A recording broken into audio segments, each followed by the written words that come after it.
Welcome to the Rim Break Rodeo. We hope this video helps. You start by verifying the file and preparing tools. Open the media info and confirm the audio codec is Eac3 and note sample rate and channels. Once done, install or update FFmpeg and place it in your path so commands run anywhere. Make a backup copy of the original media and work on the duplicate to prevent data loss. This saves time later and ensures you can revert if a conversion introduces issues or if metadata needs restoring. You now perform the conversion, deciding whether to keep Eac3 or change to a supported format.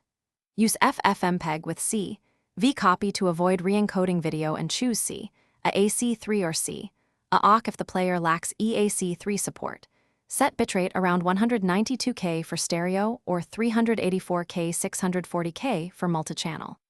Once the command is set, include map 0 to retain all streams. Then run and monitor progress. You finish by testing the output on the intended player to confirm audio is recognized, volumes are correct, and lip sync holds.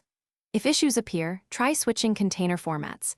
MKV often preserves Eac3 better than MP4 or transcode to a different codec. Make sure sample rates and channel counts match the player's expectations.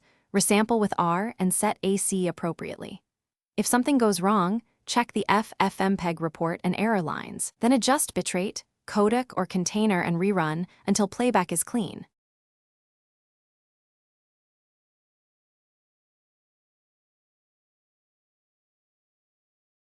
Thanks for watching. Consider subscribing if we helped you.